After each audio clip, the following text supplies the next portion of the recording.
Cool. So, Nathaniel Jonathan Fox Williamson. Yep, that's me.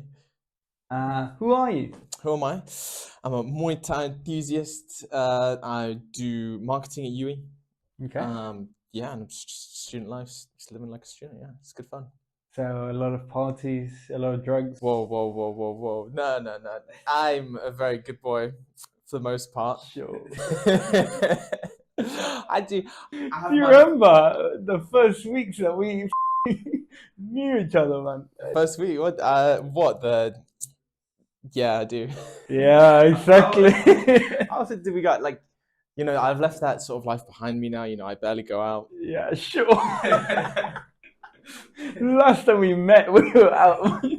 That doesn't count. I literally said we could go home right now, but we never did until like 2, 3 a.m. Yeah, no, that's a good point. Yeah, to be fair, that was like tame. 2 a.m. is like tame. So. Yeah, it was actually quite good. I felt so good afterwards. Yeah, same. I thought it felt decent, like good. Yeah, it was good catching up. So yeah, it was good catching up. Yeah, good catching up. Yeah, man. Okay, so you study marketing at UE, yeah? Yeah, so I study marketing. I'm a third year, so I've been doing it for a couple of years now. I'm getting ready to finish it off and prepare for post-uni and do all that good fun stuff, yeah. What's the fun stuff? What are you looking at? So with my dissertation, I've got this business idea that we started at the beginning of this year with a friend. When I say we, me and a friend. And then I sort of presented it to my supervisor, and he gave me some advice on it. He thought it would be pretty good. I think we spoke about it previously, and I do like your idea of sort of the just dance element. So I'm going to see if I can. Could you, for the people watching, maybe, could you explain what's your idea and so on? Yeah, so the idea is essentially where you've got your YouTube and sort of different apps for health. This is more like an app and website for people who do Muay Thai or any sort of martial arts. So a way to train outside of training, more focused on presenting it to coaches, so coaches can get their sort of content that they wouldn't have given out to people, but and just making it a little bit easier for them. Yeah. So with because coaches, they have 24 hours in a day, they're not able to sort of make more money outside of those 24 hours a day. It means that they're able to just make free money, basically. Well, not free money, but make passive income while they're asleep or while they're training people. Yeah, this I think a big problem in martial arts, that being a martial artist, although it's very now it's very trendy and so on, is still not well paid. No, it's not that well paid. Unless you work really, really hard. So all the people that do Muay Thai, all the coaches, all the people that own gyms, all the people that do trainings work crazy hard. Yeah. So yeah. But I guess it's part of the passion, part of the involvement. But I guess when you're a coach, when you train people, you get something out of that. Like fulfillment from training people, if you like coaching people or going over the basics. It's good for yourself because it reminds you a lot. Whenever I'm going with someone new, when I have done previously, it's always helped to sort of remind myself of the basics. So I think you get value out of it, but you still want to get paid for it though. Yeah, that's the thing. You still want to get paid a little bit better for it though, but yeah. So that's currently the idea. And then I'm going to be working through that for the next couple months. Well, hopefully years, but yeah. That's actually quite interesting. Yeah. Yeah, I remember giving you that idea. Yeah, the just dance, having certain videos where it's just dance. Yeah. Just fight, I guess. Yeah, I mean, the thing is, I just remember this from my experience doing martial arts when I was a kid. Most of what you do, the foundational bits, is conditioning. Yeah. That you can do through a video. Why? Because there's people already doing it. Yeah. There's online classes and so on. Yeah, and it would be more specific to that coach and that style and that training, yeah. And then secondly, it would be the positions. Positions, yeah. And what should you do, how should you do it, and so on. So that's why the idea of Just Dance just came to me when you said to me that your idea. Yeah. Because it was okay, somewhere where you can put positions, but it's also online and it's one time recorded. Yeah. It was that sounds like Just Dance.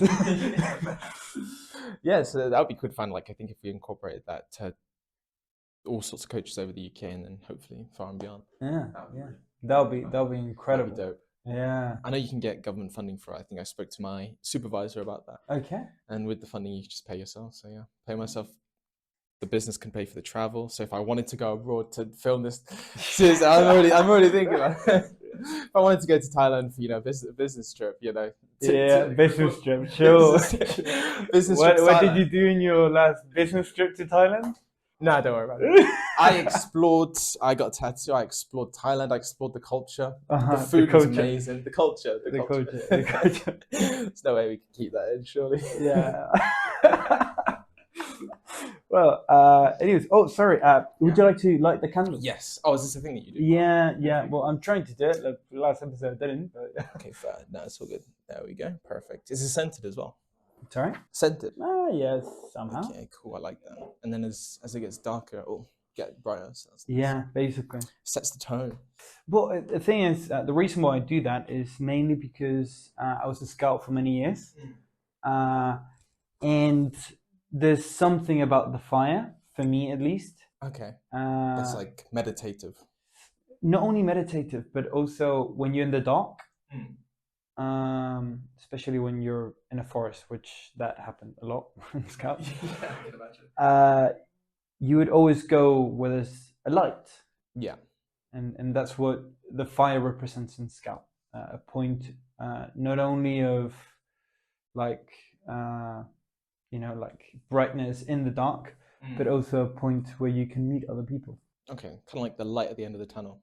Or not quite. Yeah, no, it's like on that that direction. Okay. Yeah. So you want to sort of go towards the light. Yeah, absolutely. Perfect. Yeah, some other symbologies that I would like to add as well. This podcast grows, but cool. Oh, I guess beyond the horizon, right? Well, beyond the horizons, so sort of like looking at the light at the horizon. Yeah, I can see. So it all ties together. I like that. And then the idea of expanding horizons and so on. Yeah. Okay, I see. And that's why I actually asked you to come in today, because I think it's a theme that, well, not many people have heard from the angle that we might talk it today. Yeah. And it's about, transgender people. Transgender people, yeah. I'm not trans, by the way, just to put that out there. Just as soon as you said that, I thought, okay. Yeah, no, it's fast. Would you like to start by telling me your story and then? Yeah, sure. I mean, I can sort of briefly go over the bits. I think getting to the more important parts makes more sense. Yeah, sure. But yeah, I guess we can start when I was a lot younger. Mm-hmm. I mean, pretty typical childhood. I think. I think with when I was younger, I remember, actually, no, I'll start from when I was around 12, like 10, 12, I think that'll be easier. Because then I can sort of talk about when I was that age, sort of playing video games when I was a lot younger. That's what a lot of my time was spent on. Video games? Yeah, video games. I mean, whenever never did that, man. Huh? I never did that. Really? No. I think we lived in a small village that didn't really have much transportation to sort of the main town that we live near. Mm-hmm. So if I wanted to go into town, I would have had to get a lift. But then if both your parents are working, then that would have been a lot more, I would have had to rely on them essentially, yeah. And then we also didn't go to the school in the local area, so I didn't know as many people, so it was easy to just jump on video game and then talk to people that do live in the same area. Yeah, it's way easier. Right? Yeah, so it's just the way that I connected with people. Okay. So my parents, my dad was, he worked in telecommunications. Then he lost his job during the financial crisis, and then after that he got another job in telecommunications, and he started doing project management, I think. Okay, I'm pretty sure. I know he does project management now, and I know that I worked with him at one point for work experience, so I know so I've got a better idea of what he does. And then my mother was self-employed, so she does accountancy. So she's full-time, working non-stop. So if I did want to go to the center, it would have to be around her time, which was already sort of fully booked, having hundreds of clients and being a one-man army. So she's self-employed? Yeah, self-employed, yeah. What's the name of the page? Just to give a free promotion. Figure Fox. Yeah, Figure Fox. Yeah, Figure Fox. She does There you go. different types of accountancy. So she does lots of CICs. So if you have any CICs out there, you want help with that. She's also got this new product which I've been helping her sort of do the marketing for, because I do marketing, which is a Figure Fox folder. It's more towards people who die. They have loads of probate work and extra sort of things that they have that you have to go through. That's really difficult for people. They wouldn't have done already. So she's sort of put it all in one folder and made it really easy so people can prep it for when they do die. That makes it easier. So yeah. So that's, I think, it's called the Figure Fox folder. So yeah. A little plug there. A little plug there. So yeah, I mean, she pays me to do it, so. Yo, yeah. Sure, it's promotion. Huh? It's promotion. Promotion. Yeah, it's good promotion. Yeah, you're welcome, mother. So that's what your mum and dad did. So that's what my dad did. Yeah, so played video games all till then. So went to normal school in the normal town, and then at some point when I was 6, was I 15 or 16? Okay, I was 15. I can't remember now. Okay, because there was a certain thing that happened. So I remember things in images rather than them words or hearing it. So I tie it back to things that I'm seeing. Okay. So I remember just as my father was transitioning, I remember an incident happened at school where I got into a fight with someone. So I remember both of my parents having to be called in because it was kind of my bad. And seeing him just starting, so he still would wear a suit at that point, but he was starting to grow his hair out. So I remember walking into the school and seeing that. Him as he was changing, but still not fully committing, if that makes sense. So to make it clear, your father. Yeah. So we just settle father just to make it easier. Father, yeah. Is now transitioned. Yes. To be your mom. To be a mother, yeah. Yeah. So that's what he was doing throughout. That kind of started when I was 15, so year 10. Yeah, so that's when that happened. It was, I think at the time, How was it? Yeah, how? I don't really, you can't, it's so unique and it's like, so for my mother that birthed me, I think that's the best way I can put it. I like to wind her up and say it's a 1 in a million chance of happening. So it's like quite a unique experience where it's surreal. Okay. Yeah, it's like have you ever been in, this has happened a few times where you're sort of doing something, then all of a sudden nothing feels kind of real. Yeah, like it feels like, so whenever that happens to me, it feels like a huge event in life just sort of switched. So I remember first time I got a real job, and I'm working in the kitchen, it's super intense. That's the first time it happened. I was like, oh, okay, nothing feels real right now. And then, actually, no, the first time would have been when my father was transitioning. That would have been the first time. Then I got the job, and then recently it was when I was in Thailand. As soon as I got off the plane, I was like, yeah, this doesn't feel real. Don't know why I'm here. But yeah, so that surreal, is it Salvador Dali? Yeah. That does the surrealism. Yeah. It kind of feels like that when you sort of look at a painting like that. I feel, I think I've experienced that before, but the best way to describe it, I think is I recently read a book that was about consciousness, as a general thing. So, and it talked about the moment that you became conscious. We were talking this before the podcast. Yeah. But like, there's a point in time while you're growing up. Yeah. Me, it was like about 9, maybe even further, like maybe 13. I remember just being in scouts in a camp, and just at some point, just like stop, like I just like stopped dreaming or stopped being a kid, and started being a like teenager, I guess. Yeah. So it was a very weird moment because I suddenly became aware of the situation. Yeah. Instead of just focusing on my experience. Yeah, like I think it's just an insane amount of awareness just floods your brain all at once. Yeah. And you're just like, okay, what's going on? This doesn't feel real. Or this doesn't feel like normal. Yeah. That would be one. but the rest of my life has been pretty normal. Do you compare? Is that comparable? Do you reckon? Yeah, I think so. I think because you kind of just stop in your tracks and things just sort of become more visible, if that makes sense, in your brain. I don't know how to describe it best, other than not visible, like if like present. There we go, present. When things become present and you're sort of taking things as they are in the present moment, it's like your brain sort of remembers that specific moment like really clearly. Yeah, so it's one of those moments. So, how is it for you, Nathaniel? How did your now mum said to you, well, I'm transitioning, or how? I don't know how how she said it, because I had a similar situation. I got a sister who's trans. Yeah. But I feel it's very different than former dad to come and say, well, I would like you to treat me as your mum now. I think. Do you remember the conversation-ish? I remember some conversations, and I think at that time I think I was very obtuse. I think that's the word, sort of abrasive. Abrasive, I think is a good term. Okay. So I know back then, like when I was 15, I would have been 15 back then. I think I probably would have, me taking things as a joke. So I would have played it off as a joke.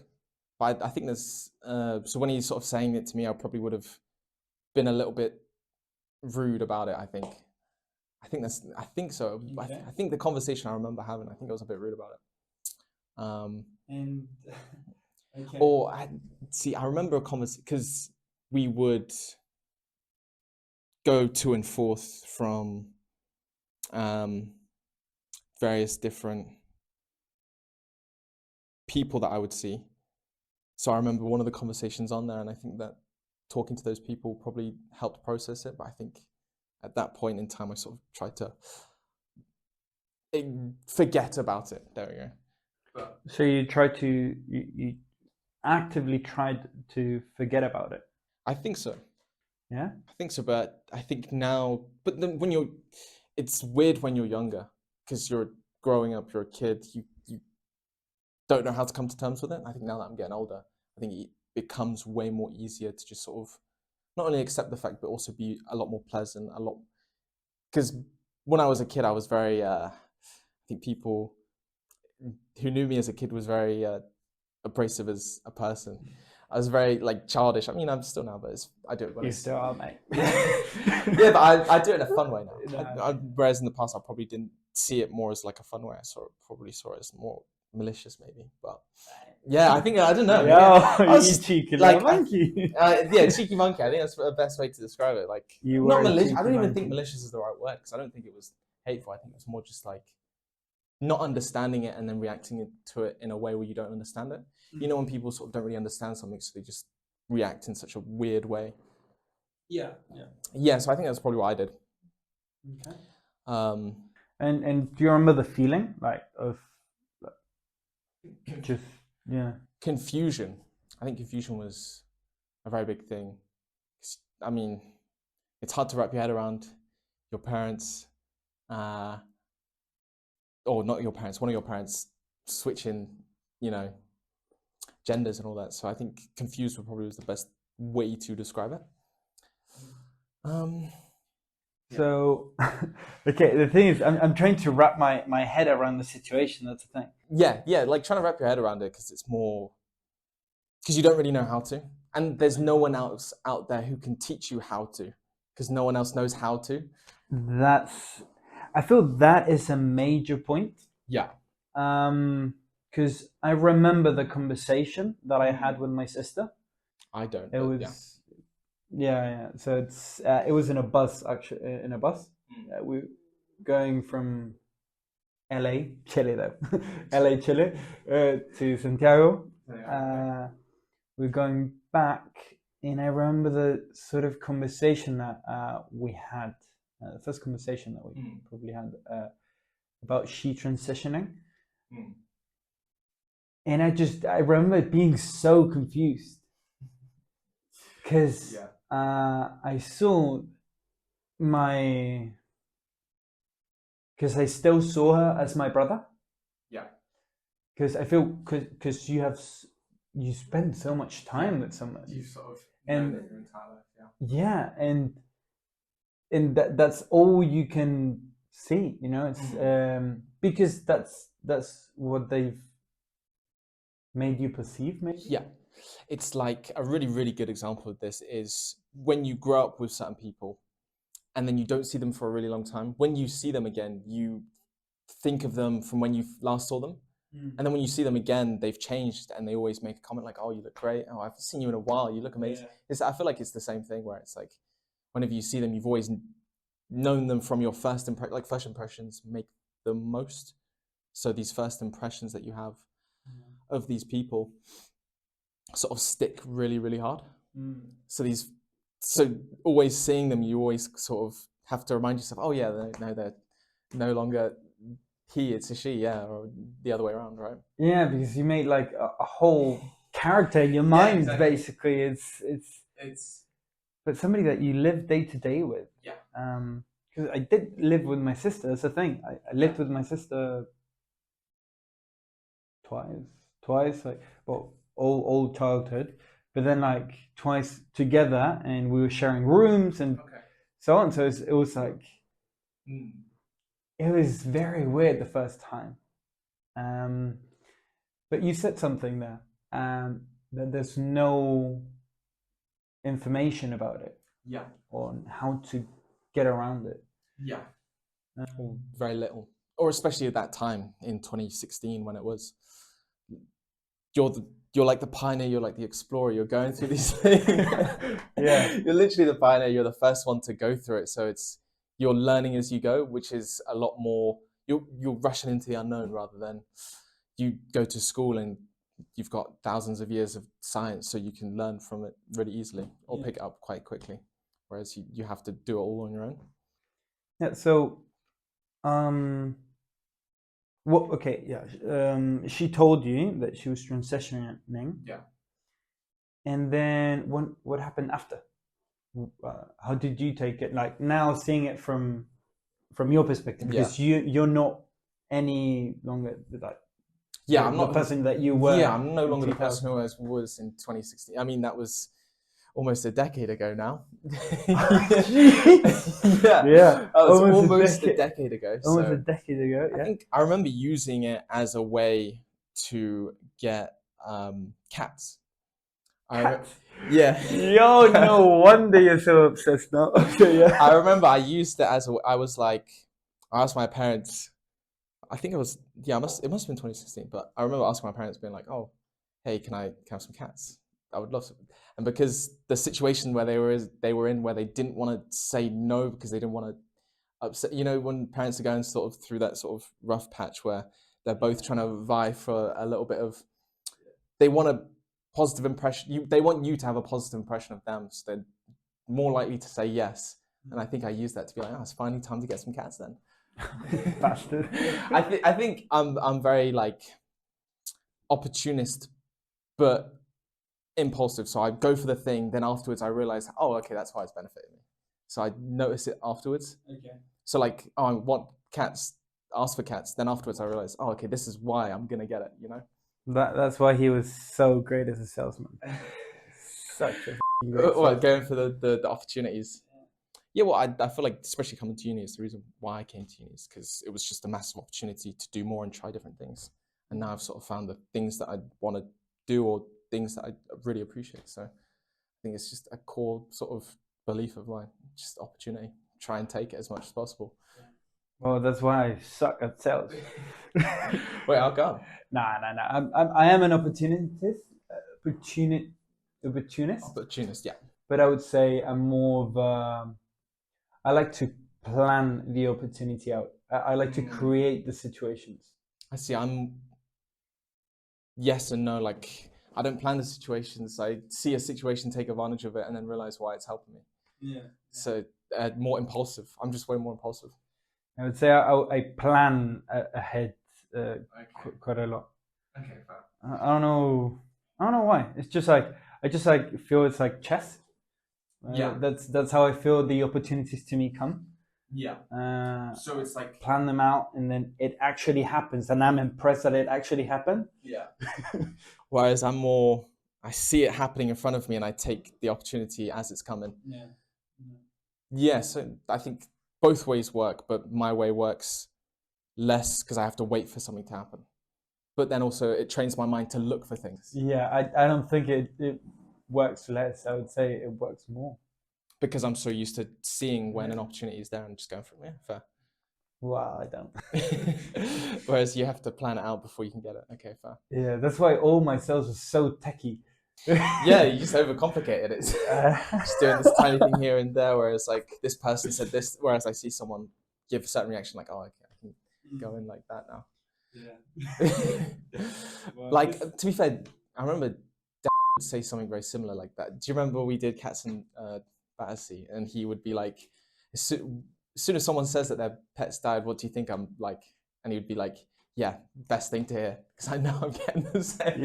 Yo, I don't know if you can repeat that. Crazy. But he would say that. Just so you know, we used to do charities. Yeah, yeah. So a guy that we worked with. Yeah, a guy that we work with. He would say that, and I'd think about it because I'd be like, yeah, I've done that. I've actually done that. Not in a malicious way. It was more sort of, again, opportunities. It just happened. Well, I think the thing is of working with charities and selling charities is that well, the major thing about charities is that there are pain points. Yeah. So of course you're going to sell on the pain points, which makes more sense. Yeah, it makes sense.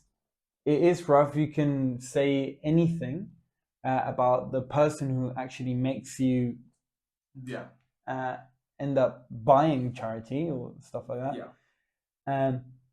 But at the end of the day, you are making a good thing. Yeah. By doing it, you know. Yeah. So you're helping them help the people that they want to help at the same time. The people, the dogs, animals, situations, people with cancer, or people in Palestine, because we did that. Yeah. Palestine. The disaster. You did Gosh. I did one day on Gosh, but I didn't do anything. Gosh, great almost through. That was a rough campaign. I never did it. I did the one day, and then that was my very first day, and then we instantly swapped over to British Red Cross Disaster Fund. For me, that was one of the toughest ones because I also worked in a children's hospital. Oh, wow. Okay. For 2 weeks. Okay. Like work experience or? No, it was clowning. Oh, okay. Yeah, I know. It's okay. That's why, because whenever you were on the field, you were really good with kids. Yeah. That makes a lot more sense. Well, but I also worked in Scouts for 2.5 years. Do you work a lot with kids in the Scouts? Yeah, only with kids. Oh, really? Oh, so were you did you level? Because I know in Scouts you start off as a kid and you level up. Did you start from the? Yeah, I started from I started when I was 5. So 1 year before I could actually enter, because all my siblings were in Scouts. I said oh, come on, okay, let him join. So yeah, I ended up joining at 5, so 1 year before, and then I did it until I was 19. Okay, fair. And then when you were 19, you sort of worked with kids then. Yeah. So, oh my God, 15 years. 15 years you've been in the Scouts. Wow. Okay. Yeah, I learned so much. Yeah, I was about to say, I've never done it because I was never allowed, but it develops you, I assume, in a crazy way. Yeah, for sure. I would say the major things is that it socializes you. It socializes you very, very quickly because everything that you do is in group and it's mixed. Our group was mixed. Yeah. So everything you did was boys and girls together. Yeah. So you learn how to talk with the girls, you learn to talk with boys. Yeah. Who are you in the group, which is I think is a pretty big thing when you're 14 and so on. Kind of like the Myers-Briggs sort of personality test, where it sort of sees okay, this is how I work. I know how I'm going to work. How do I work with other people? Yeah. Do I work well with certain different types of other people? Kind of like that. Yeah, and then I would say, at the beginning it's more, how do you play? Okay. It's mainly towards how do you play and how to play in group, basically socializing you properly. Then afterwards is more how to interact with the other sex, which is a big thing, I would say, especially when you're 14 or 15. As well as who are you within a group of mates. And then afterwards is who are you in particular. Like which values do you have, which opinions do you have? It's way more towards so it sort of builds you up. Yeah. Okay, cool. Yeah, no, I never did that. So yeah, I never did that. No, I can't remember why. I remember my brother did it for a few years, and then I tried to, and then I just wasn't allowed. I can't remember why. I gotta say, Scouts is very, very fucking different than in England. Very, very different. Because they had the Beavers, I think, and then the Scouts or some shit like that. Every time I try to get into a group here in like the UK or Europe, it's been like, what the f are you doing? Wait, what was it like in the UK? In the UK, they're like, mate, like. But yeah, anyways. Scouts, so they were just what they was when you meant that. Do you mean like because of all the health and safety rules, they couldn't get away with doing a lot more stuff? Yeah. I mean, the type of activities that I did, was two children. So I was a 17-year-old doing stuff with children. Who were 13, 11 to 15. I did an activity, an all-nighter activity. That was like, it's called Guerra de Báculos. I don't know how to say it, but it's basically, there's a stick with like a flag, small flag. Okay. And every group has one, and you try to steal it. Capture the flag. Well, capture the flag, but yeah, with certain rules. Okay, cool. A little bit more scout-y. A little more scout, more playful rather than just trying to beat someone with a stick. I mean, it depends how you play it. Okay. In my times, my days, back in I did it with my sister, and oh my goodness, Jesus Christ! Yeah, I can imagine. That's where I learned the malice of women. Yeah, they're like malicious. They're so malicious. It's I'm kidding. I feel it's both ways, but yeah. I feel like it's different. It's different. Malice with men is more physical. Yeah. Whereas malice with women is more psychological. Mm-hmm. Like I think there's loads of different studies on the way girls interacted with groups and when they're sort of being negative towards people versus when boys are doing it. Mm. Boys are more sort of forward. Like if you ever seen like Mean Girls or anything, like it's tactics, Sam. The tactics, the playfulness, the things that girls will do, like creating fake accounts, using those fake accounts to then bully friends at school. This is the psychological warfare. I know. Like, or they would make accounts of other people to then chat shit about themselves to try and get that person in trouble. That's all too crazy for me. I've seen some wild stuff. That shit was funny though. That's all too crazy for me. But I think because of our age, way too simple, mate. I'm way too simple for that. It's just I mean, it's just easier. It's kind of like with guys, it's kind of like cats. It's very physical. Yeah. Well, you did martial arts. I've done martial arts. So it's like we're way more way more towards that end than anything else, probably. Yeah. So okay, this you see it coming probably. Okay, well, what do you mean? So you said the difference between boys and girls. Yeah, it's one much more psychologically, like the warfare is psychological. Yeah, warfare is a lot more psychological. Well, bullying with it's boys bullying. is much more physical. Yeah. How do you see that in your parents?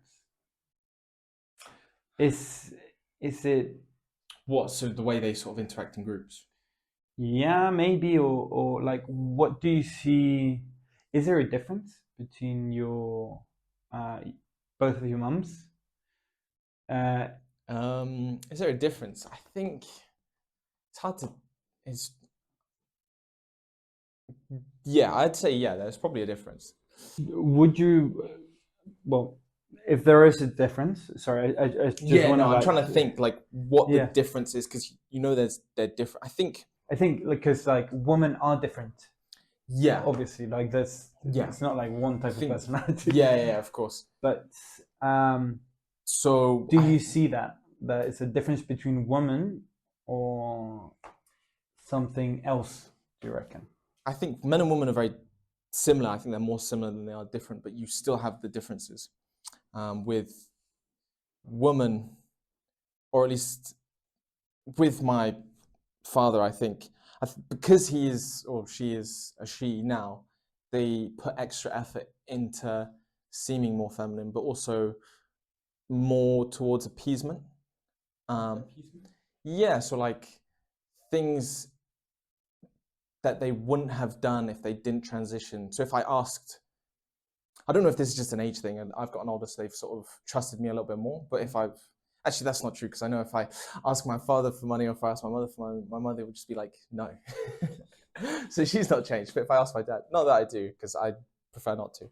But I do know if I did ask for money, I would get money. So yeah. And it's exactly the opposite in my case, though. Really? Yeah, exactly the opposite. If I ask my dad, I'll get like kicked. Probably. Yeah. Really, dad would be, well, he can't kick. He has a limp. But but like he'd be like, why are you asking me for money? Yeah. No, so my mother's more. My mum would just like slide it beneath the table. Yeah, for me it's more digital, so it's more just like a message and being like, "Come some money, please." And then they'd be like, my mother will be like, no, or what do I need it for? If I genuinely need it, and I sort of said with my mother, I do actually genuinely need it for this stuff, she'd be like, yeah, sure. Like I think when we worked together, I think there was a few weeks where I was like, okay, yeah, I've not got a student loan anymore, so I can't just piss about with money like I used to. So going back to topic, I've heard you say dad many times, or father. Yeah. Well, I think it just makes it easier. Makes it easier in your mind. Like, why do you call her? I'm guessing her father. I think when referring to them, it's easier to say father, because then I know the distinction of I came out of that guy's balls versus I came out of that guy's womb, right? Or that woman's womb. It makes the distinction a little bit easier. Yeah, it's crazy. Yeah. It's a good distinction, man. But when I interact with them and when I talk to them, when I always try, and I think before I didn't try and be sort of respectful, but I think I am a lot more respectful now. Like doing Mother's Day versus Father's Day, I think it's just doing because they're still them, it's doing the small things that they appreciate, just to make it easier for them. Because if it makes it easier for them, then it makes it easier for yourself. So just doing Mother's Day with them, calling them mother, or just stuff like that. Yeah, because it's not like they're gonna switch again and then go back. So maybe they will. Well, I think with people that are older, so there's studies on this with people that are adolescents. When they choose to become trans, when they're going through adolescence, they've got like a 75-80% desist rate, which means after they go through adolescence, they decide 80% of them decide not to be trans anymore. So, which is crazy. But I don't know the number on the people that do it past it, but people that are past that age sort of do stay. So most of the people who do it during adolescence, during go back. Before, That's interesting. That's actually very, very interesting. That was a study from a UK sort of transgender clinic, I think a couple of years ago. I think it might have been 2016 as well, or it might have been 2018. That sort of time frame, pre-COVID. Okay. So yeah. Very, very interesting. Yeah, which I thought was like crazy. That's crazy. Wild. How can you? Because it affects so much. Yeah, it does. Like most of your relationships. Yeah. There was a big case when one person, I think they were 16, they started going through puberty. No, they started going through the puberty blockers and the other stuff in the UK. And because of that, because it blocks your hormones, you can't then re-go through puberty again in properly, right? Yeah. So they lose the ability to look mature to mature properly. So they look like their kids, but they're still like 30 years old. That's crazy. So yeah, that was a big thing, and sort of they now no longer have their what they're supposed to look like. Even if they wanted to be trans and be the other gender, they can't look. They're like in the middle. They can't be one or the other, so they stuck at this place. What do you? Sorry. And that's more because they were sort of misled when they were more younger, much more younger. They were misled. That's a strong sentence there. I think from their, so this is coming from their perspective, they were misled when they were a lot younger, which would make sense based on the 80% of people that do it. So I've always sort of been against people who are much younger doing it, but I've always sort of been, if you're past a certain age, you've sort of fully developed, you can do whatever you want. I don't really care. What do you think about puberty blockers and like the more chemical bit towards transgender? You know, like I see some of these like female to male transgender people, and like I'm jealous. They've got bigger muscles than me. There are more tests. Yo, that's a true statement, though. No, they're bigger than me, and I'm like, damn. Should I just hop on? Am I just gonna hop? If these blokes are like just taking a couple of tests, they're taking some tests, and then then why shouldn't I be able to? I think from that perspective, what was the other part of the question? So, no, what are your views on it? So younger people doing it, or yeah. So I think from that perspective, yeah, I'm kind of jealous of these, trans blokes that are bigger than me. People that are younger should wait a little bit more time, just because it's safer for them, and it also gives them more time to sort of develop properly.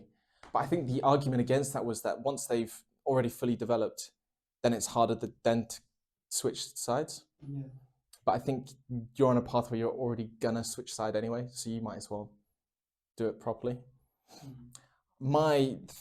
I see it as a big thing that but when you look at a lot of trans people, like on campus, for example, there's certain people do it really, really well, and then there's other people you can see that, oh, this person clearly has like mental health issues. They need some sort of help that is different to what they're getting, if that makes sense.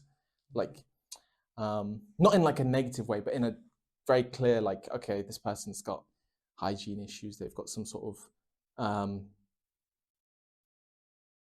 challenge that they're facing that they should probably get more support on. I'm trying to think of the best way to say it.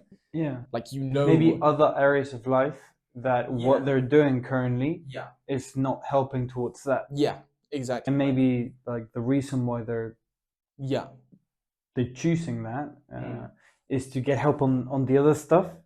That's what you're trying to say?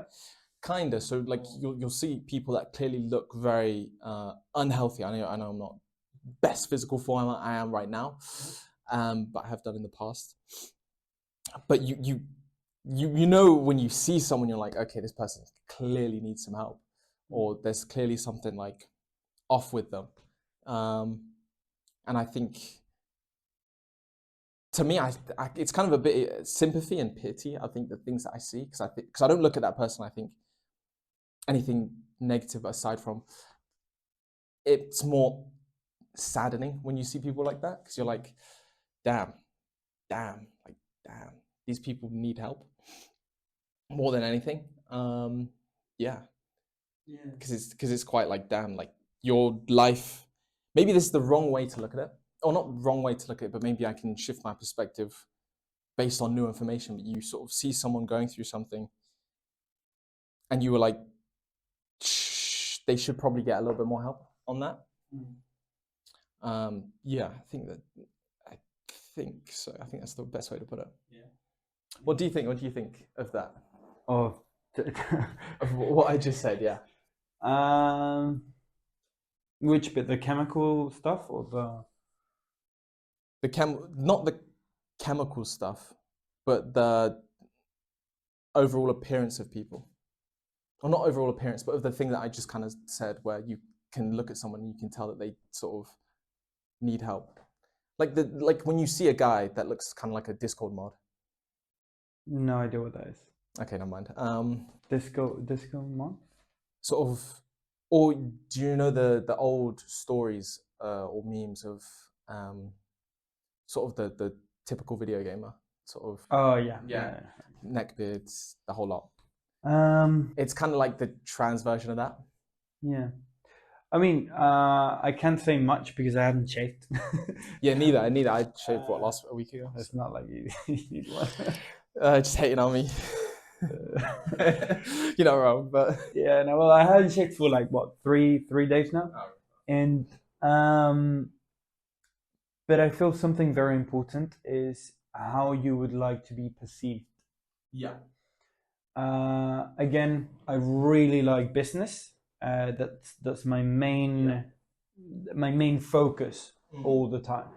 Like most of the time, I'm thinking about either business or ways of creating systems, and so on and so forth. I'm studying business analysis currently, and so on. So it's in business. The most important thing, the reason why Apple sells the way it does, is because of the image. Yeah, brand identity. Yeah, is the brand identity. So I feel people should have a brand identity, and I feel most people don't think about it. Yeah, I think because I think that the gamer or the thing that you said about Discord mod, the gamer, basically the stereotypical gamer, and how they look is because of a lack of perception, or maybe a lack of focus on that area of their life. I just had a thought. I don't know if it's a lack of focus on that point. I think it's more of they've got a focus, but it's not on themselves. They see themselves inside their computer, or they see it. No, it can be. It could be that they've shifted their perspective of their identity away from who they are to what they do inside their sort of own little worlds, like their gamer character or whatever sort of game they play and stuff like that. So they still have it essentially, but just they still have an identity, just not within how they wear, or what they wear. What they wear. So I think right now for me it's just typical student. Yeah, typical Bristol student. Bristol student, yeah. Well, just I think student anywhere. I think this is just caught on, this sort of cargo, New Balance, Columbia, Carhartt. Yeah. Stop making marketing in my sorry. That's my bad. No, but I think I'm very conservative towards that. I gotta say. What, your brand identity? Brand identity. Okay. I think people should take themselves as serious as they can when they're younger. Yeah. Mainly until 25, you should think deeply on who you are and who you are within this group and so on. Maybe because I did scouts and I was in a different type of school that was more tilted towards that idea as well, and development and how you as an individual develop. But I feel people should think about who they are and how would they like to be viewed, perceived. Yeah.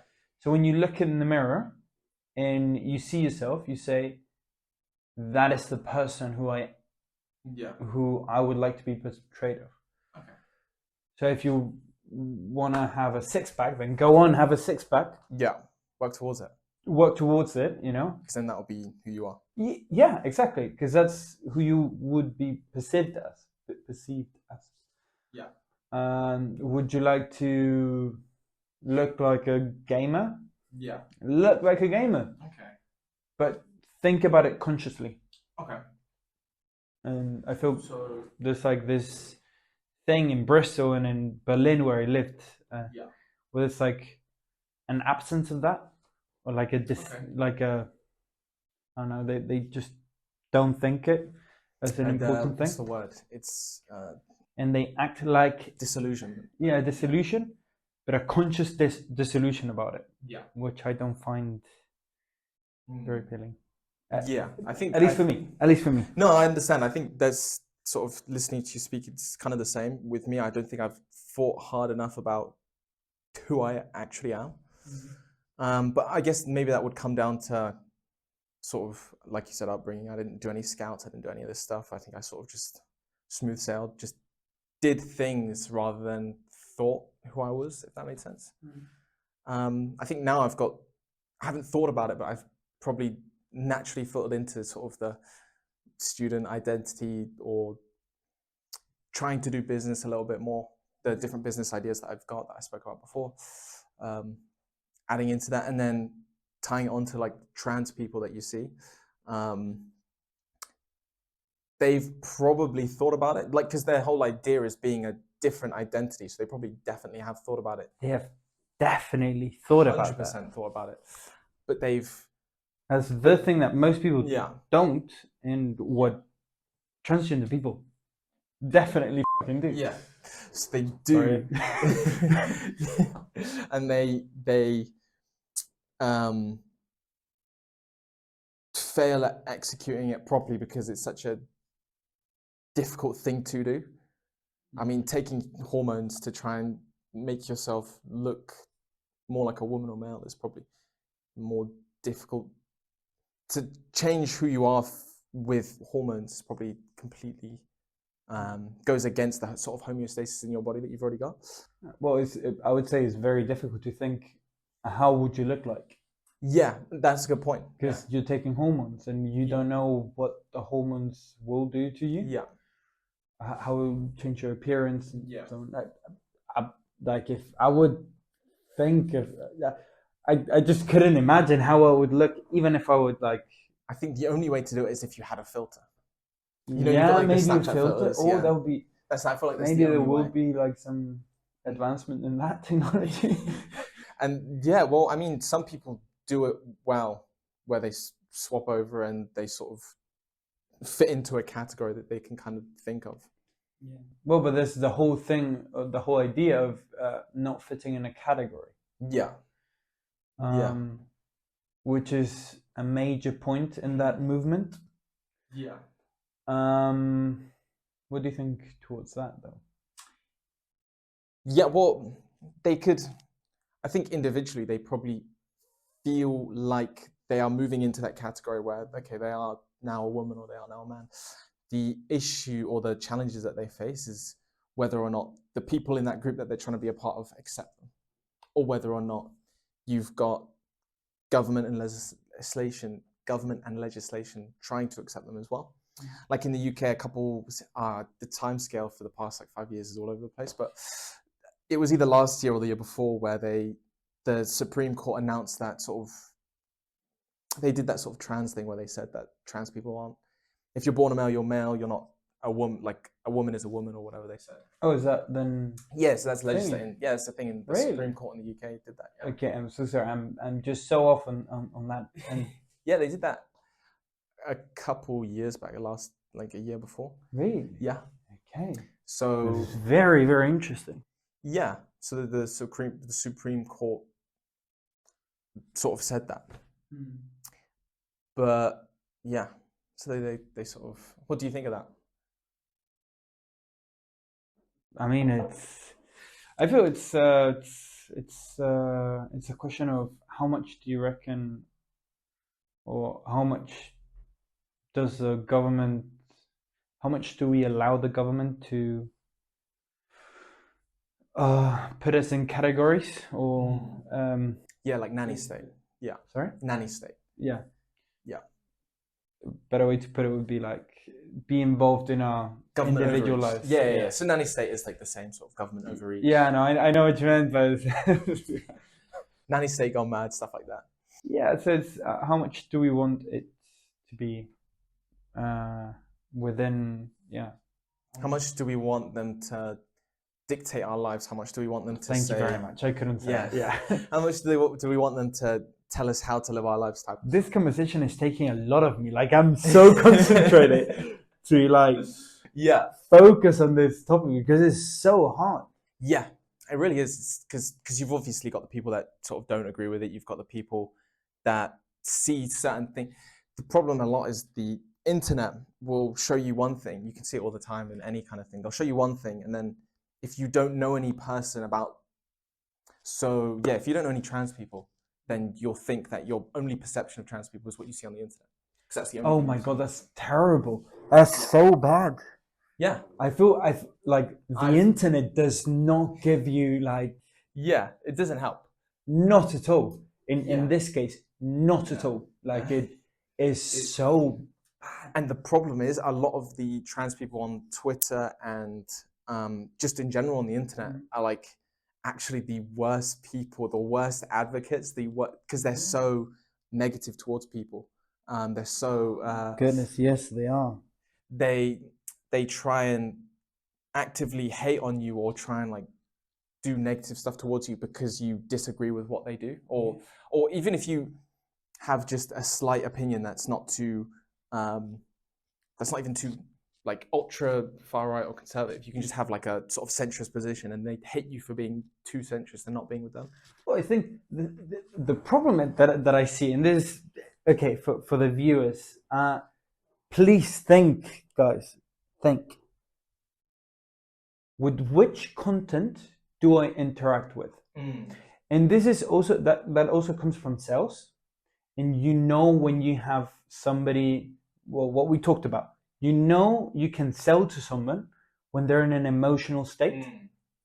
And all what we do as salesmen is try to push you towards that emotional state so then you can react and then buy, or then just f*** off. Sorry again. Yeah, either leave or join them. It's that sort of idea. That's the idea. And coming back to what I was going to say, the sort of things that you interact with. Think it in your normal life. You'll probably spend 8 hours a day in Instagram. We all know that, okay? So, yeah. So, in the 8 hours, how much content have you actually interacted with? Okay. You probably liked a couple stuff. Besides liking, how many comments have you made? Okay. In which type of topics have you made those comments? In the ones that you actually care about, that you're emotional about. Okay. So is that the best thing that the best sort of comment that you have ever made? Probably not. Okay. So those types of comments are coming from trans people that do that 8 hours a day, but comment in the things that they're passionate about, which bring out emotion. And therefore, they're misrepresented because they don't live their lives like that. Yeah, insane. At least in my opinion, mate. Yeah, no, they when they are hating on people or when they're being naturally sort of aggressive to people on the internet, then if I have a slightly, I think this actually happened with my mother who was on Twitter at one point. I don't know what she said, but she said something on Twitter, and then she goes to us. She says, "I was on Twitter the other day, and someone called me a TERF. Don't know what it means." And then my sister was like, "Yeah, you should be on Twitter. Don't be on Twitter," which is good advice. I would say the same thing. Don't go on Twitter. But like, what she said was probably explaining her experience and saying, "I don't think this should be a thing," or this is what's happened to me. This is the way this is the way it makes me feel. I don't. Just being honest, and then someone saying, "You're a TERF. You hate trans people. You're anti-trans," just for having that experience, which is, I think, a lot of the time what a lot of the trans people sort of engage with. Which, when you look at, if you want to get people on your side, attacking them isn't going to get them on your side. You know, you spoke about how to win friends and influence people at the very beginning. Before this, it's the exact same thing where if you want people on your side, attacking them is only going to make them defensive. And it's the same in sales. It's like if you're talking to someone and you've been like, you just standoffish with them, then they're just going to not want to buy. They're going to be like, "Who's this guy?" Like, you know, they would like to do exactly the opposite of what you doing. Yeah, exactly. Or like whether saving children with cancer or not, it doesn't matter. Yeah, if you're just rude, like I know one guy I trained sort of jumped out in front of people and sort of waved in front of them like that. That's gonna scare people. I know I would do that, not like that, but because I move around all the time, I step out naturally, and then I notice that people are, why is no one stopping for me? Oh, it's because I'm walking backwards and forwards and all over the place, and just too much energy. Yeah, just caffeine. But yeah, it's just the sort of negative. And then going back to what we were originally saying, it creates this perception that people like, or it creates this perception of trans people that they're these insane group of people that really just hate on any normal person, normative person that isn't like them or anything, or anyone that doesn't agree with them, then they're just gonna attack them. Whereas, what if you actually meet any like trans people, especially people outside of my family, like you can kind of tell they're trans. They won't make mention of it, but they're also just chill people. I think that's what people don't understand, is they're just people. Whether they've got some sort of insane thing, not insane people. Yeah, they're just normal people. They just sort of living their lives. They've got their issues, and that's their problem.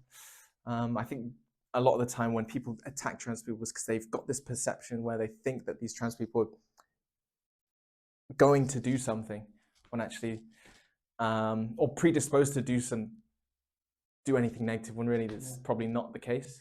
Well, I would have to say that there are like, although we're speaking in general, the trans community is not like this. Yeah, there are going to be a couple people. Yeah, of course, that are going to do exactly the opposite of what we say. Yeah, they're gonna it's normal. Take advantage, but that's a normal people thing. People are gonna take advantage of like opportunists. They're gonna just see an opportunity where they can take advantage of it and then use it, which then messes up for the next people. So if they do something like the people on the internet, they think now all trans people are actually just these crazy people. Yeah, which they're not. They've just ruined it for the normal trans people that they're just normal. The normal trans people. That's I don't know. That sounds weird. Normal trans, like the normative trans people, the trans average, people, the average that you're going to interact with, rather than the ones that you see online that spend, you said 8 hours, it's probably more like 16 hours a day on the internet and don't do anything. Full-time job is to 15 benefits. Disability benefits, DSA. All of that stuff. Yeah. We are hating on you people who are taking benefits if you don't deserve them, just so you know. Yeah. No, this is just so you know. This is interesting. Do you reckon trans people deserve benefits? Benefits for what? So disability benefits. Would it count? Why would there be a disability? So some people would argue that trans would be a mental illness. So would you be able to claim it for that? On one hand, you're giving trans people money. On the other hand, you have to accept that they've got a mental illness, right? Okay. I would never give. Okay. I would never give a. You have to think about this. Yeah. I need to. Yeah, the thing is, oh my god, I've never thought about it before, but yeah. Benefits, just so you know, for the people who are not from England, is government support, monetary support towards somebody who needs help. So, benefits towards transgender. Why would they need that? It just doesn't make sense to me. So for people that, if you're trans and you struggle to get a job, for example, because you're trans, you might have a preconceived notion that you're not going to be able to get a job because you're trans, because people are going to discriminate against you. Like, where that means you might be able to say, okay, I need DSA because I'm getting discriminated against because I'm not getting a job. But then you would also... Okay, but that's not a disability problem. True, that's a discrimination problem. It is discrimination. You got to make the discrimination policies better. Yeah, which they already do have. They've got policies where you can't discriminate against people in the workplace, so you wouldn't even ask. Okay, then I would see the rates. What rates are there being Yeah, like how are they getting jobs? Yeah, how are they getting jobs? There'll be a question of stats and maths and like policymakers on that area. I don't think it's why would it be a disability? It depends on the definition of, because gender dysphoria, for example, would be considered a mental illness, which is, I think, Is it? Is it called a? Is it? Gender dysphoria is. No idea what gender dysphoria is. So I think that's the medical term for it. Oh, okay, yeah. So a lot of this information comes back from when I did a lot of heavy research, because of course it happened in my family. So it happened in my family. I just never did the research. I did a lot of the research, but this research. I lived in a trans community though for a couple months. 3 months. Okay, what was that like? In Berlin, yeah, very weird. Yeah, I can imagine. I mean, it was very weird, but also I learned that there were normal people. Yeah. Average people that just live their lives, and that's about it. It was, and they were so nice with me. That was so nice. I was struggling other times. It was like very, very nice. I think the thing that helps is because they know what it's like to be in a very dark place or a negative place. They are more very aware of that. Yeah, very aware, and they pick up on it, and they see you, and they're like, okay, cool. I know this person. If he was in the right state of mind, he would do that for me, so I would do that. So I'm going to do that for him. So I think that they're just more attuned to that sort of thing, so they're more comfortable with helping people in that way. I'd say the only problem that I had actually with trans people at that time in that city in Berlin, in that circles, were that they were very aggressive towards me because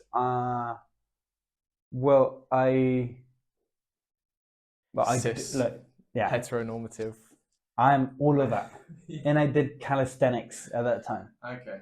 So I was doing push-ups, I was doing pull-ups. Yeah. But that's because that's who I am, and I'm not going to change that for the, I wasn't like, I don't know, doing anything to anybody. Yeah. But I think that was very, and most of the things that I would say, I didn't know they were wrong. Yeah. So you were like not asking for pronouns, stuff like that, and which in those circles are very, very important. To them, it's very important, yeah. Because it is. Yeah. For them, it's part of their identity. It's like saying to a Christian, what type of Christian are you? Or what? Depending if that's their identity. If your identity is what do you reckon about the Torah? And you're like, what? Yeah, the Torah, yeah. Yeah, and then or the Talmud, or it would be like an attack on their identity. Similar towards what would Christians think of their identity, or like, I don't know how to explain it, but I think I understand it. Like because it's who they are. When you get something wrong, to them it's very obvious because they've lived it. So it's very obvious. The thing that you're asking is just like completely silly, whereas to you, you have no idea. So that they sort of take that in the wrong way. So I think all it takes is just a little bit more communication and patience. Yeah. Which I think people nowadays just lack that completely. They lack patience. I think I'm used to, I need to be more patient because I know I make people more upset with the stuff I say. So I have to be patient, because if I'm not patient, then it's like throwing stones from a glass house. So I've sort of built that up. I think I've learned to be patient because of the countries that I've been to and the different cultures I've been to. Yeah, and this is this is one thing this happened recently where I noticed. So I was in a group project with a couple people that we did yesterday. I'm really, really patient with people who are quite foreign. So people aren't from this country, who have just come from, because at university, they're everywhere, right? You basically hate me? No, I'm just patient. I'm like, okay, so if you say something or do something, I sort of just are very lenient with it, because I'm like, okay, he probably like doesn't know any better. So like, I remember a couple of situations where you were like very patient, while other people were just like laughing, and I was like, what? Yeah, exactly. Like I've just sort of, because I've interacted with loads of foreign people over the past few years. I'm just super used to it, especially coaching in Muay Thai. Whenever I would do that a year ago, helping the society, you'd get people that are completely new, have no idea what's going on. So you just sort of just take your time with it. Just super yeah. Whereas I know this one woman that I was in the group with, she's also foreign, but because she's foreign and the other guy was also foreign, she was having a go at this guy after the project. She was super hateful. I was just like, bro, don't worry about it. Just reach it. Because he forgot his lines or something for the presentation we did. So it was just like, whatever. She was like, oh, yeah, if we're not getting this grade, I'm going to be really mad at you. I'm just like, bro, don't worry about it. It happens. It's already done anyway. Yeah, it's done. It's happened. You don't need to worry about it. It's like you can't do it again unless we fail. God forbid if we fail. Yeah. Did you or no? I don't think so. See, here's the thing. Whenever we'll see in the future. Whenever I go into a presentation like that, I'm always like, okay, let's have loads of fun. This is practice. It's the same with sales. Whenever I start off the day, I'm like, okay, I'm practicing for the first 2 hours. The first time, I'm just going to practice. This is just going to be sort of have fun with it. Like, just high SEE first of all. Have high, big smile, big enthusiasm at the very beginning because you just got to have fun with it. If you worry about all the mistakes you're going to make and da-da-da. You dropped the system of sales SEE. Yeah. High SEE. Yeah, high SEE, which is smile, eye contact. Smile, eye contact, enthusiasm. If you want to sell anything, just start with that. Smile, yeah, if you don't know what you're doing, just be positive, basically. Enthusiasm. Which is what I did in my presentation, and then they weren't like that. I think I've not done tests in so long. I've not done tests since GCSEs. So I know my mindset is loads of people would have done tests non-stop, so they get loads of pressure. Whereas because I've just done coursework, it's like, I'm just chilling. I'm literally just chilling. I'm not worried about the test. I'm not worried about the presentation. I know I just got to explain what I'm doing in front of it. Yeah. So yeah, you just got to go for it. Yeah, do the best you can. And when it's done, it's relief. You don't need to be stressed afterwards. So it's just but tying to my original point, she was very stressed afterwards because I think when people are foreign, they're less patient to other foreigners. That's what I've noticed a lot of the time. I would say it goes both ways. So, towards what we were talking about in the beginning, the interactions between people who are not transgender and people who are transgender. Obviously, you surround yourself with people who you're similar, or have similar. For the most part, that are similar to you, maybe. Or like people that you get on with, people that you gel with, and because being transgender is such a big thing, for most people, most transgender people stick with other transgender people. The people who have only stayed there in those type of communities have no patience whatsoever. No pensions. Patience. Yeah. Okay, patience. Wait, so people in trans communities have no patience? No patience at all. Okay. At least the people who I interacted with, who were like, I don't know, leaders of like transgender communities and stuff like that.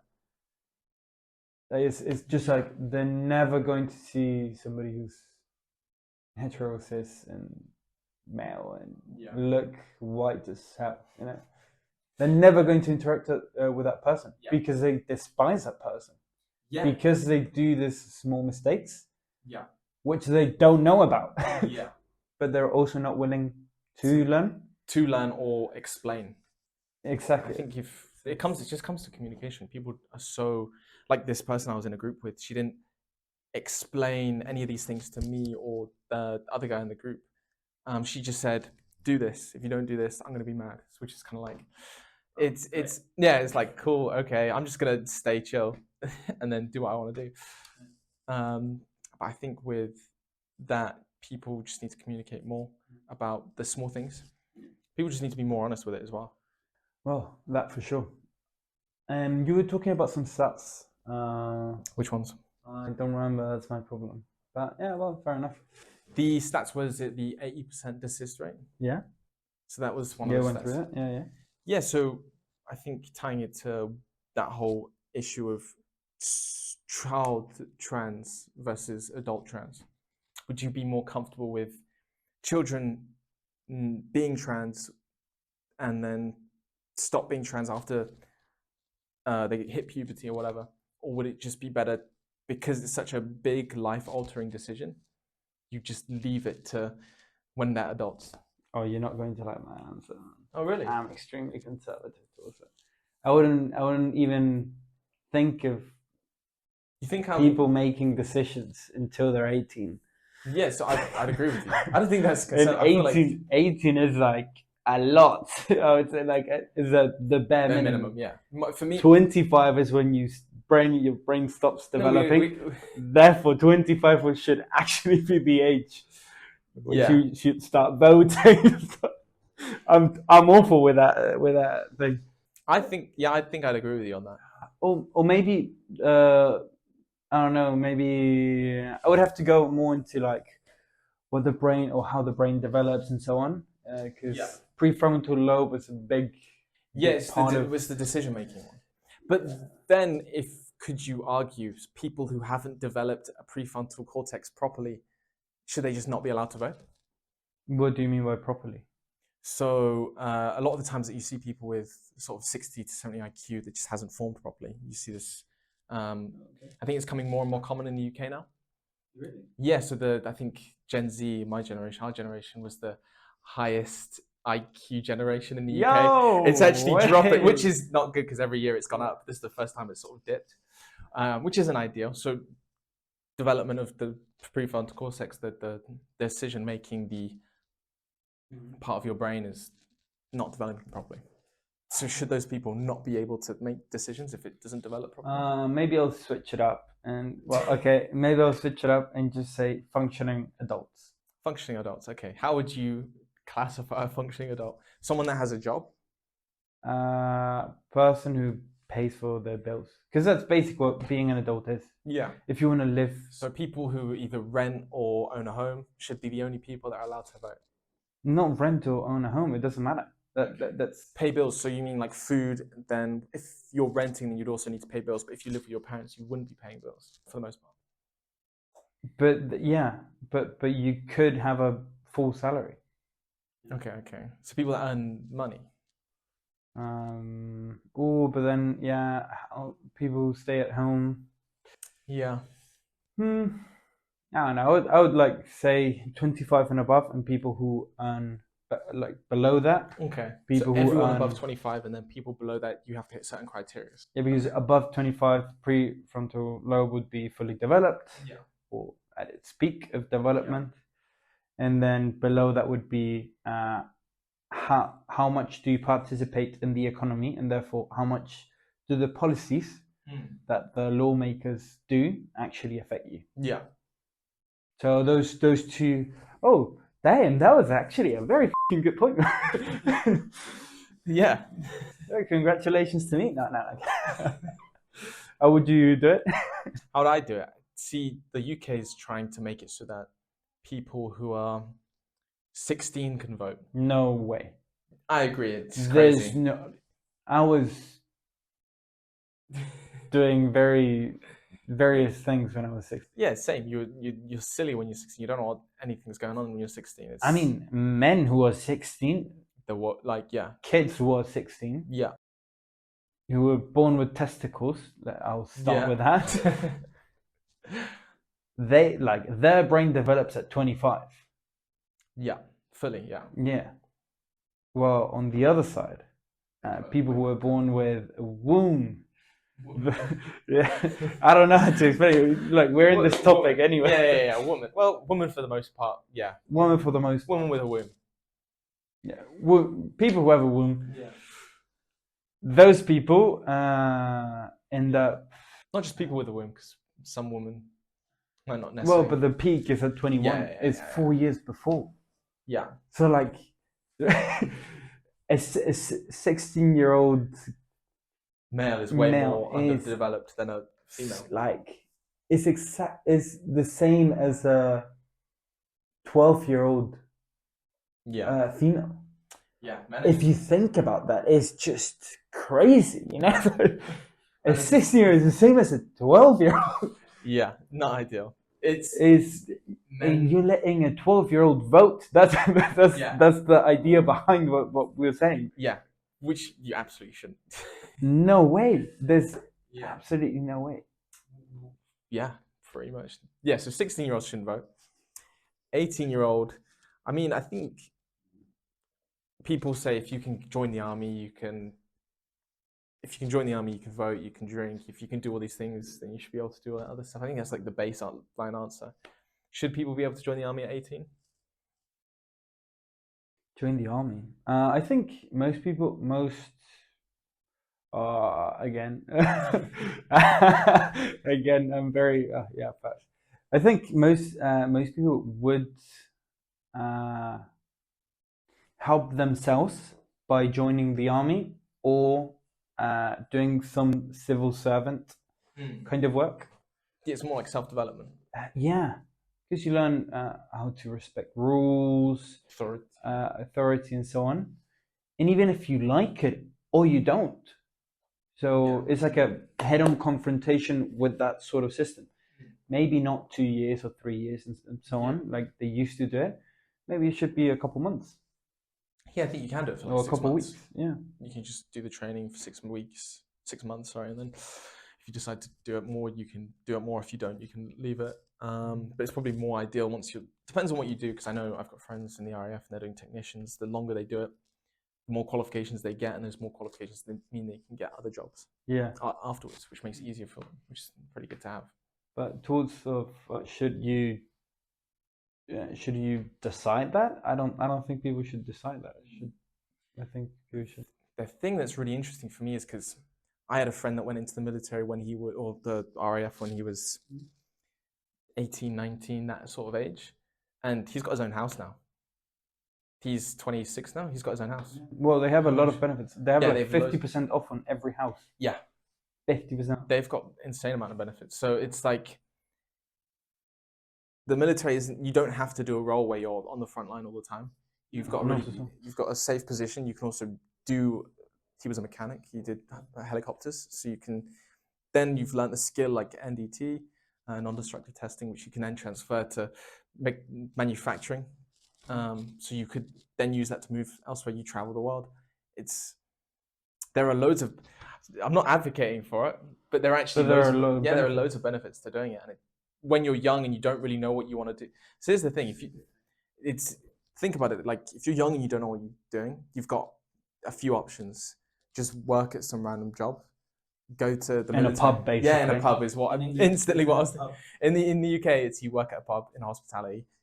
You either go to uni or you join the military. Like those are kind of your options. Just so you know, a pub is a dead end job for people who are under 18 and are thinking of like doing pub work. It's a dead end job. You don't learn many things. It depends what you do. So my brother you do learn sales skills in the pub. It's hospitality and customer service. I'm upsetting every person now.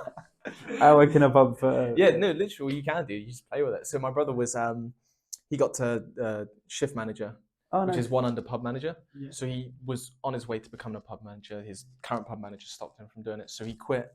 Then he went into sales and now he's earning like 45k a year. That's great. He didn't go to uni, so he's got no student loans. He's probably, knowing him, he might not have money saved up. He might do. I hope he does. He's a sales guy. No, he's not. He doesn't have anything saved. Knowing him, he probably actually owes like 50 grand. Nah, there's no way he owes money because I don't owe money. I don't think my sister does, so there's no way. Well, actually, no, student loan, but that's the only thing. That's the only thing me and my sister would do. And then, so it was the pub. University. University is a weird one because you either gain a lot of skills or you actually don't. Yeah, you either do, you don't. But a lot of people that are young that don't know what they're doing when they're 18, they just go to uni to party. They go to uni in the UK to just go out all the time and just have fun. You know, one of the big reasons why I actually didn't follow up with university. Yeah. Was it that reason? It was because I saw the people who went to uni and like it almost like it made me sick. I was like, I'm going to be classmates with these people. Yeah. Are you kidding me? Yeah. And I was like full into like becoming the best analyst in the world. So I was like fully into that mode. And you know me when I'm concentrated and passionate about something. Yeah. That's my only focus, and that's all. Yeah, literally. That's my life basically when I'm focused. And yeah, no, Yeah, but the people that go to uni now, like you see them and they just go to lectures hungover. Just I pity them. Like, what are you doing? It's £110 per lecture, I think. yeah, it was something like it was either that or the 86 quid or something per lecture. 80. Well, it depends on the uni and so on. But Yeah. say 80 quid then. It's 80 quid. You're paying 80 quid for that lecture, and you're not paying attention, and you're hangover. Yeah. I just like. I'm doing a course now on business analysis. Yeah. It's a great course. Okay. Yeah. Is it like an MBA? No, it's a certification. Okay. Yeah, fair. It ends up with a job between 30 and 40k because I did sales before. I'm pretty confident. Okay. I'll be more like towards the 35 and above. Yeah. And well, I also have my business on the side and so on, the vending machine business. Got the podcast. I got the podcast. You know, got the podcast. Well, you know the full story, but yeah. Anyway, so like doing that course, I think it costs about 1.6k. Whole course. Yeah. Oh, okay. It's not too bad. You there when we walked into? It makes it an hour. It makes it like 100 and something. 100. Yeah. Oh no, actually no. Yeah, no, 100. No, 40 quid an hour. Yeah. 40 quid an hour. 40 quid an hour. Okay, so like decent. It's decent. If I would pay double, I would expect probably a double pay. Yeah. Therefore, I would put double the effort. Yeah. Why? Because it makes sense. It just makes financial sense. It makes it makes so much sense. Mathematical sense. Sense. Whereas uni is just like, I think last year, how many graduates were there versus graduate jobs? Do you know the numbers? No. 1.2 million graduates for 17,000 jobs. 1.2 million graduates graduated last year, and there were only 17,000 graduate roles. So that is crazy. So you're competing for this small amount. Crazy. So 2 million to 17,000. Yeah. 0.3, something like that. Yeah, terrible, awful. Or 0.03. I don't know. So with my course, because it's business. Let me actually check it. Like, what's your actual probability of getting a job? Probably very low. I think. And I'm guessing because of how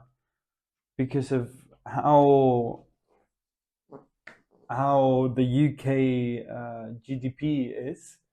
Yeah. Most of them are in finance. Like 20% are in finance. Yeah, it'll be finance, economics, marketing. Well, UK's over 80% service based. So it's a service based industry, the UK.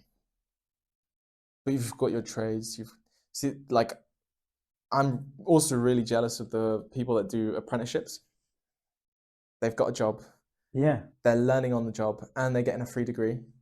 0.01% probability. 0.01% probability of you getting a job. That's crazy. Yeah. So, which I'm really appreciative of the course that I'm on, because it's focused on getting those soft skills, getting the presentation skills, getting the dissertation I chose was an enterprise project. So you focus on getting a business. At the end of if you really want to pursue it, you get a business. You've got so much free time to work on this business at uni, and you're getting a degree out of it while also possibly getting funding from the university, because UE do that. Funding from the government if it's a good business, and you can convince the government to do that. It's easy to do that. Actually. Yeah, very, very easy. Mainly because of the.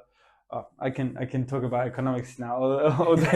It's basically because of the ISA projects. Yeah, ISA investment. Investment. Yeah, it's the ISA's like a savings account. It's a savings account from the government that is untaxed, and this is called a LISA as well, lifetime ISA. Yeah. Which would be Help to Buy ISA as well. Yeah, Help to Buy is gone now. Oh, is it? Yeah, it's gone. Life ISA would be Is that the one where let's say you put in £1,000, you get 25%? Yes, LifeIce is the one that you put up to £4,000. Yeah. And you get 25%, of the total what you put in. That's here in England. And because so many people are putting the money there, there's so much money saved that now the government can just like give away money with a very low interest. What if everyone decided to take out their money? What if everyone decided to take out that money at once? Well, that doesn't happen. It did happen in Lebanon, where everyone was trying to take the money out of the banks didn't have the money. But the question is, why did it happen in Lebanon? I can't remember. I just remember seeing videos of that. Yeah, it was probably it's something sort of governmental thing. It always comes down to why. And England, I think, is very protected towards those whys. Yeah, there's no social instability. No social instability. Yeah, I think recently there's been a lot more social instability. But you don't see people marching in the streets. Maybe in London. But it's not millions and millions of people. You know, it's not big enough. Yeah, it's not big enough. Not so yet. There will always be that people who do that, and that's good. That's great. That's actually good for a democracy. Yeah, but it's not big enough so that it will affect the system. Yeah, and then it's also like the economical system of England is very well protected because of the investments of London and so 800 plus years of safety and established. Yes, safe. And well, also the treaties that England has and so on. Like England is a very safe. Like they've made England a fortress, basically, an economical fortress, so that it keeps level. Like it keeps it level. So no matter how many, but the government can make loads of mistakes. Yeah, they're still very secure, but not ideal. They should probably not. Look at benefits. What do you reckon there is benefits? So people don't actually complain about it and don't benefits. Yeah. So that it breaks the system. That would be a reason why you would put people. It's like bread and circus. You just sort of giving them a little bit of bread and they won't revolt. Yeah, basically. Oh, I'm terrible. I'm giving away the. Oh my god! I'm getting cancelled by the government now. Oh.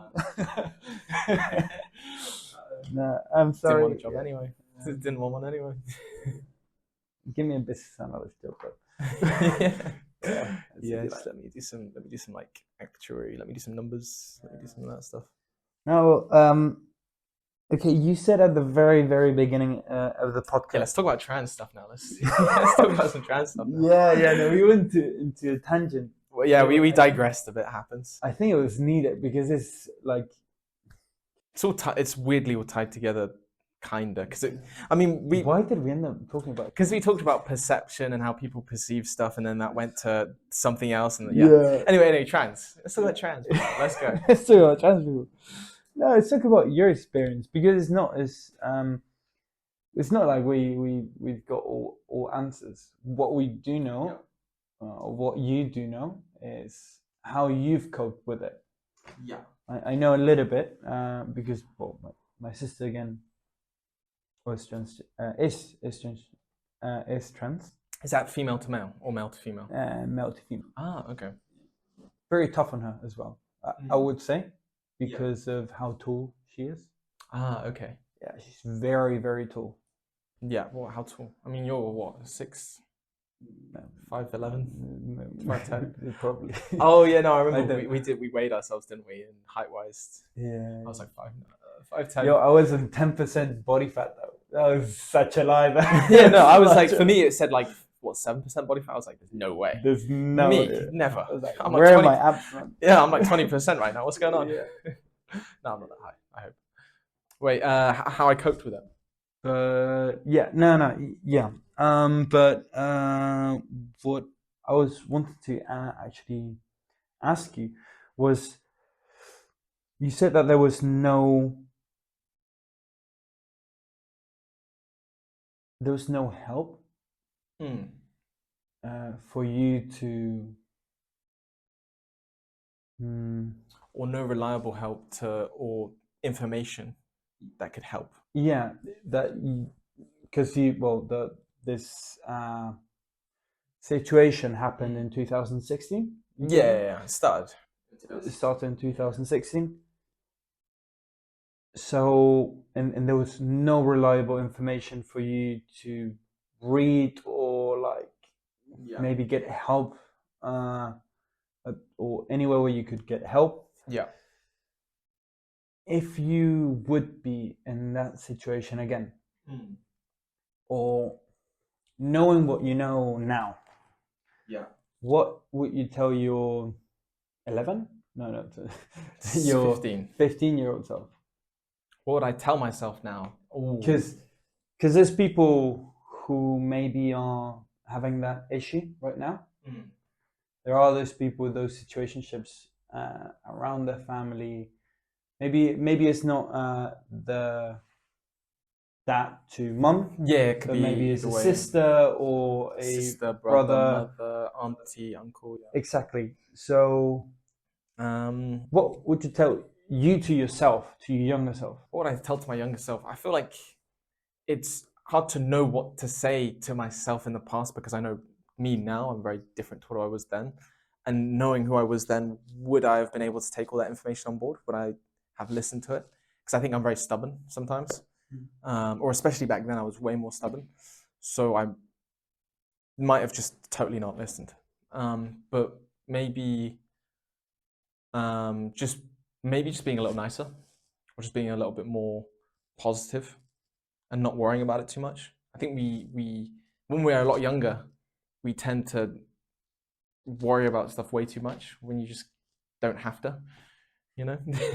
You don't have to. So I'd just be a little bit more positive, like, because they're not gonna change back, or it's very, very unlikely unless they're like pre-adolescent that they're going to change back when they're much older. So if it's a parent or whatever, so what you could do is just you gain more from accepting it and then trying to work around it than trying to be negative towards it or being lacking understanding. I still don't understand it now. I think it's still like it's still surreal. I don't know if I'll be able to process it properly in my brain, but the least I could do is just be positive because they're still the same person. I feel that's what I would tell my younger self. Yeah. Just be a little kinder. Don't judge, because the person who you've been dealing with your whole life hasn't changed. Yeah. The personality hasn't changed. They just want to be treated in a different way. Or accepted. I think the accepted part makes more sense. Accepted. Or it's more obvious that that's just what they want. That they just want to really be accepted, and that's it. Yeah. Yeah, that's actually a very good advice, I would say. And you have siblings? Yeah, so younger brother, older sister. If you could tell them an advice way before, so in 2016 when it started, what would you tell your younger brother and your older sister, knowing of what you know now and how they are? Because I don't know how they are and like how do they behave and how did they cope with it. But or cope, I wouldn't say cope here, but like how did they deal with that situation? Well, I think the way we might have, as sort of a group, dealt with it was probably just be a little funny. Like, I mean, in a British sort of humorous way where you sort of just make jokes to sort of cope. I think that's kind of what we did. So English. Yeah. So English. You just make a joke about it. So, I mean, like I said before, with like telling my mum to wind her up, being like, oh, you got 1 in a million boyfriend, 1 in a million husband, or should I say wife? So, that's crazy stuff. Yeah, I'd say that. Crazy statements. Yeah, crazy statements, but you know. But she knows me. It's fine. She's known me for a couple years. Couple. Yeah. What I would say to them is, I think things will be okay. I think that's what I would say. Things will be okay in the end. I don't think it matters too much. I think we focus too much on things that aren't really going to change much. I mean, you know, the housing situation changed a little bit and we moved places, but you can always look at positives in those situations. There's never going to be a wholly bad situation for the most part, unless you're getting like murdered or some shit, you know, or something. But, you know, other than that, like, you can just try and find the positive out of it. Like, I got cats. You got cats. We moved into different homes. You extorted your parents to get cats. Yeah, exactly. I got cats. We got cats because my brother and sister liked cats as well. Yeah. So I mean, they were mine, but they liked them as well. Mm. Then my brother ended up getting a cat, and I think my sister has a cat now as well. So basically, yeah, just look at the positives. And to your mum. To my mother. To your To my mother, what would I say OG to mother? My OG mother. OG. What would I say to her? I don't know. If I knew back then what I know now.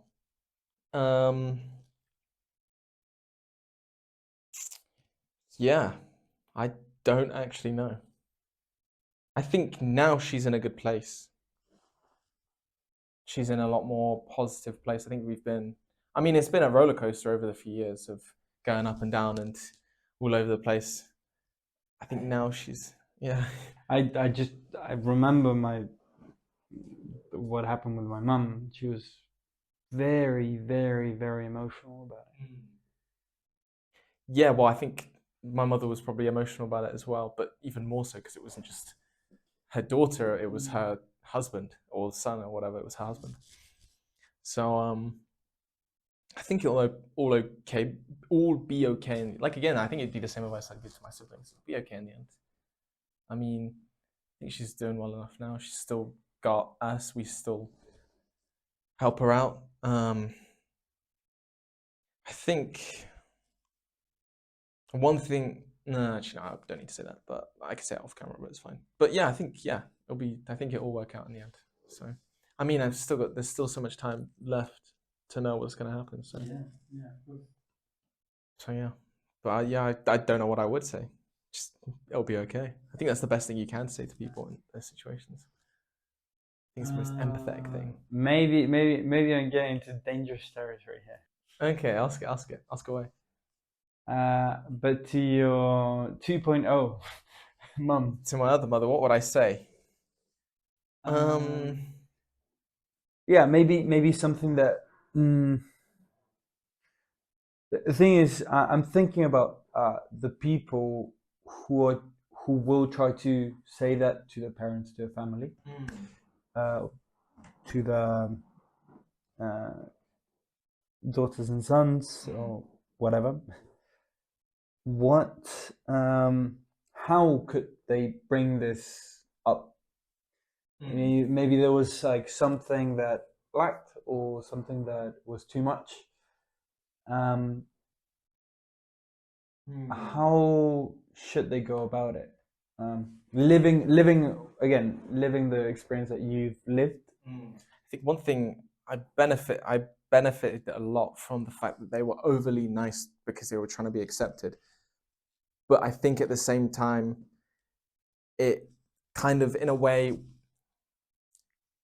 was a little bit desperate. And you know, when someone's desperate, it kind of puts you off a bit. Mm-hmm.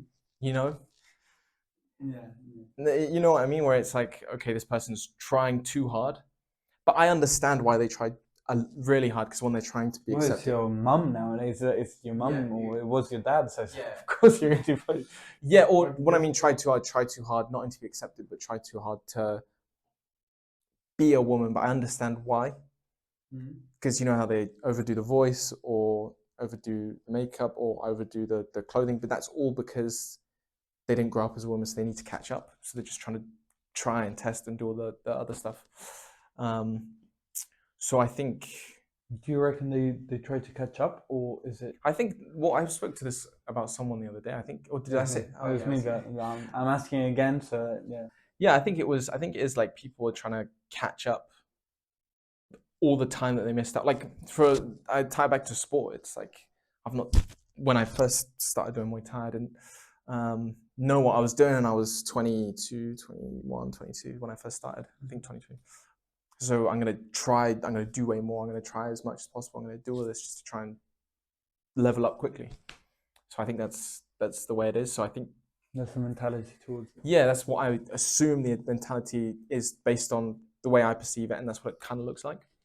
So I'd say don't try so hard to overdo it. I can understand why, or just kind of let it happen naturally, because on a long enough timescale, it's going to happen naturally. When you try too hard to do something, it kind of puts people off, and it kind of opens up, sort of putting you in situations where you kind of don't want to be in. I think that's what I would say. I think just let it sort of be chilled. I think knowing what I know now, you can just be chill about it. Okay. But I can understand why they wouldn't be so chill about it, because of course they've got all these pressures that they've perceived that they've got with trying to be accepted, then, or also the government saying all these things, and also they're trying to tell you, hey, I'm not longer. Yeah. And I'm this now. So and they've got to shift your mindset from they've got to shift your mindset from the 15 years you knew them to the now few more years that you know them now. So yeah. I can understand it. Yeah. Funny? Yeah. Thank you very much. That's all good. Appreciate it. Appreciate you having me on the podcast. Yeah, it's good fun. Of course. Right, great, mate. No, we got to do that again. Come on. There you go. There we go. There we go. Cool. For everybody listening, thank you very much. We are now on Spotify, SoundCloud, Instagram, and TikTok, I think. Yeah, we're on all of those platforms. YouTube as well. So YouTube as well. Sorry, I forgot.